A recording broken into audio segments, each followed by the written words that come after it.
اب ابو عبداللہ نے الزاغل کو پیغام بھیجا کہ اگر وہ لوشا کا قلعہ اس کے حوالے کر دے تو ان دونوں کی صلح ہو سکتی ہے۔ اس طرح عیسائیوں کی مشترکہ افواج کا مقابلہ دونوں مل کر کریں گے۔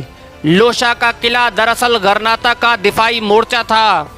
فریڈینینڈ کئی سالوں سے لوشا پر قبضہ کرنے کے چکر میں تھا، اس طرح اس کا راستہ غرناطہ تک آسان ہو جاتا، مگر اہل لوشا نے اپنے علاقے کا دفاع بڑی بے جگری سے کیا ہوا تھا۔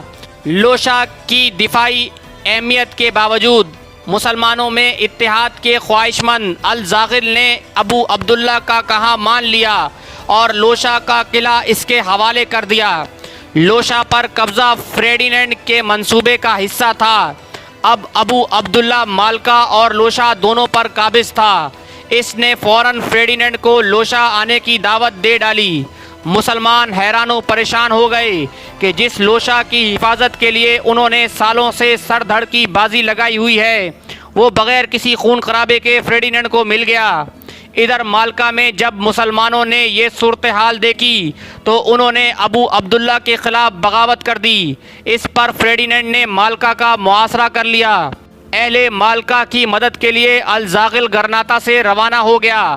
غرناطہ خالی دیکھ کر ابو عبداللہ کو سنہری موقع مل گیا۔ وہ فوراً غرناطہ پہنچ گیا اور تخت غرناطہ پر قبضہ کر لیا۔ یہاں سے المناک داستان کا وہ باب شروع ہوتا ہے جس کا انجام مسلمانان اندلس کی مکمل بربادی پر ختم ہوا۔ وہ لوگ جو 800 سال قبل اندلس میں روشنی کا پیغام لے کر آئے تھے اور روشنی کی مانند پورے اندلس میں پھیل گئے تھے، وہ راستہ بھول گئے۔ افراد راستہ بھول جائیں تو گھرانے تباہ ہو جاتے ہیں، مگر جب قومیں راستہ فراموش کر دیں تو سلطنتیں برباد ہو جاتی ہیں۔ اندلس کے مسلمانوں کے ساتھ بھی یہی ہوا۔ غرناطہ پر ابو عبداللہ کا قبضہ بھی مسلمانان اندلس کے لیے بربادی کا پیش خیمہ ثابت ہوا۔ یہ منظرنامہ دیکھتے ہوئے مالکا والوں نے فریڈینینڈ سے صلح کر لی۔ اس طرح لوشا اور مالکا پر فریڈینینڈ کا قبضہ مکمل ہو گیا۔ ابو عبداللہ کو بیٹا کہنے اور مسلمانوں کی خیر خواہی کا دم بھرنے والا فریڈینینڈ اب اپنے اصل روپ میں آ گیا۔ اس نے ابو عبداللہ کو پیغام بھجوایا کہ اب غرناطہ کی چابیاں عیسائیوں کے حوالے کر دی جائیں۔ یہ پیغام ملتے ہی ابو عبداللہ کے پیروں تلے زمین نکل گئی۔ اپنوں سے غداری کرنے کا انجام اسے نظر آنے لگا۔ اس نے اہل غرناطہ سے مشورہ کیا۔ اہل غرناطہ موسیٰ اور طارق کے فرزند تھے۔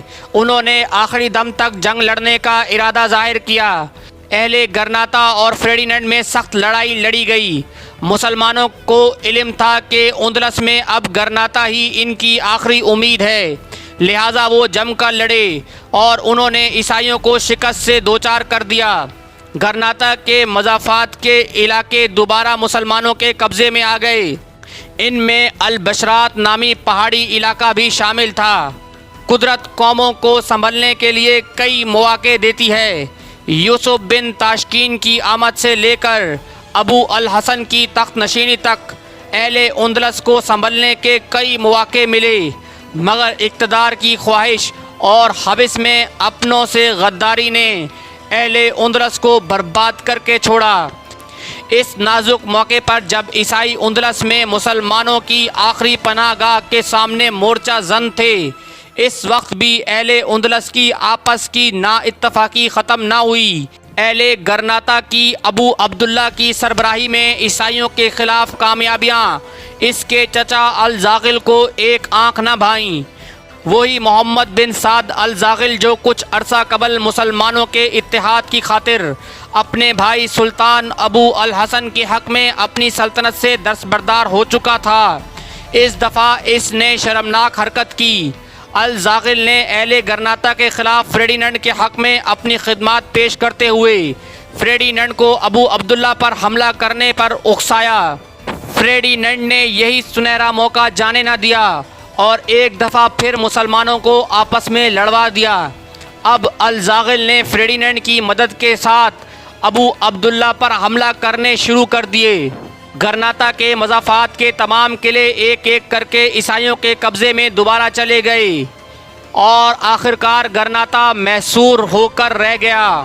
گرناتا کے تخت کا خواہش مند الزاغل کو فریڈینینڈ نے اس کی خدمات کا صلہ دیتے ہوئے اسے اسپین سے نکل جانے کا حکم دیا۔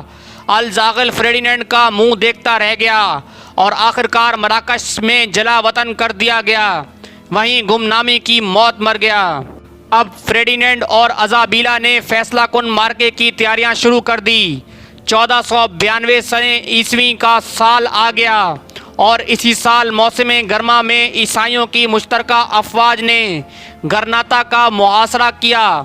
گرناتا کے شمال میں پہاڑی سلسلے تھے اور محاصرے کے دوران اہل گرناتا کو مدد ملتی رہی، مگر سردیاں شروع ہوتے ہی پہاڑوں پر برف باری شروع ہو گئی اور گرناتا کو کمک ملنا بند ہو گئی۔ شہر میں اشیاء خورد و نوش کی قلت ہو گئی۔ اہل گرناتا اب بھی عیسائیوں پر فیصلہ کن حملہ کرنے پر آمادہ تھے۔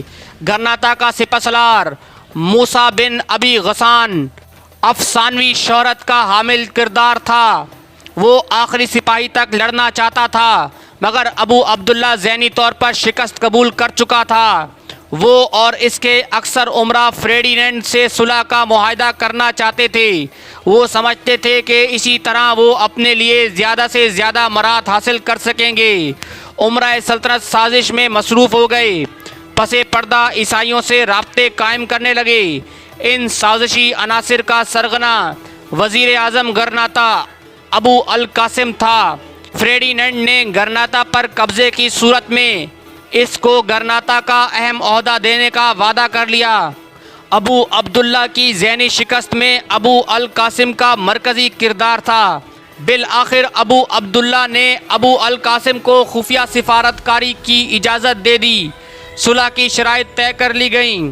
بظاہر ان شرائط میں مسلمانوں کے لیے ہر قسم کا تحفظ یقینی بنایا گیا، مگر بعد میں عیسائیوں نے اس پر کتنا عمل کیا وہ ایک علیحدہ باب ہے۔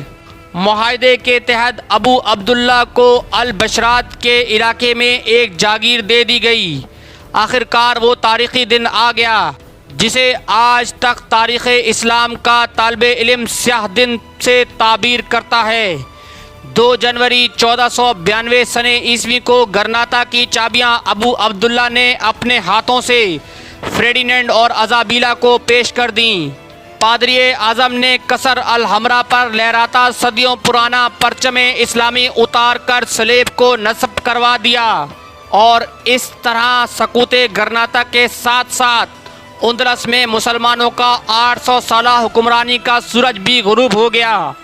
100 سال کے اندر عیسائیوں کے ظلم و ستم کے باعث لاکھوں مسلمان ہجرت کر کے مراکش اور شمالی افریقہ میں آباد ہو گئے۔ ان کے قبائل آج بھی وہاں مہاجر کی حیثیت سے جانے جاتے ہیں۔ لاکھوں مسلمانوں کا قتل عام ہوا اور بے شمار اہل ایمان عیسائی ظلم و ستم کی تاب نہ لا کر عیسائی بن گئے۔ یوں ایک غدار اور بزدل حکمران ابو عبداللہ کی شامت اعمال کا نتیجہ اہل اندلس کو دیکھنا پڑا۔ تو دوستوں یہ تھی ہماری آج کی ویڈیو۔ مزید اس جیسی علمی ویڈیوز دیکھنے کے لیے کر لیں ہمارا چینل علم کی لائبریری سبسکرائب اور بیل آئیکن پریس کریں تاکہ رہتے رہیں آپ باخبر ہماری ہر نئی آنے والی ویڈیو سے۔